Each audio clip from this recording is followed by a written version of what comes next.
જોતો આ બિસાડા બેયને હાવ ઓવો ઢોર મારીને આવા ધોમ તડકાના બરધુની જેમ હાથીએ જોડ્યા છે. ભગવાન આવી માથા ભાઈરે બાયડ્યું હોય ને ત્યાં ભાઈડાનું બિસાડાનું કાંઈ ન આવે. આવા ભગવાનના માણા હારે આવું કરે ને એને તો છે ને કોઈ દી શાંતિ મળવી જ ન જોઈએ. એને તો છે ને એની સજા મળવી જ જોઈએ.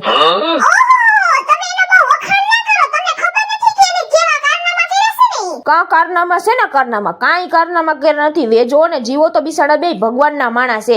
અને વેજો તો એમાંય પંચનું માણા છે. કોકના સુખ દુઃખમાં ભાગ લેવા વાળો માણા છે. કોઈને કઈ દુઃખ હોય ને તો ત્યાં તરત ઈ પૂગી જાય એની મદદ કરવા. એટલે છે ને તું એના વિશે હે ને આવી ખરાબ વાતો ન કર.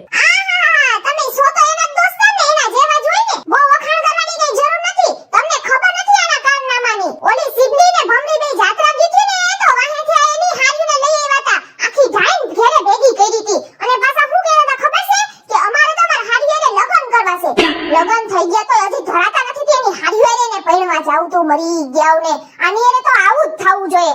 આ તો સિબલી ને ભમરીઓ હારી કહેવાય કે આને મારીને ખાલી છે ને હાથીએ જોડ્યા છે. આની જગ્યાએ જો મારો ધણી આવું કરે ને તો હું તો હાથીએ જોડું મારું અને પછી વેઈ કઈકના કટકા કરીને છે ને આખા ગામના કૂતરાને ખવડાવી દઉં. નામું નિશાન જ ન રહેવા દઉં. એટલે જે જોય એને સાંભળે ને એને ખબર પડે કે આવા કારણમાં કરાય કે ન કરાય. આની એને તો આવું જ થવું જોઈએ. હું તો એમ કહું સિબલી ને ભમરી ને છે ને મારી કેવા જાવું છે કે આના છે ને બેયા કાપીને કટકા કરી નાખો ને ગામના કૂતરાને ખવડાવી દો. એટલે આખું ગામ શાંતિથી રહે. મરી ગયા.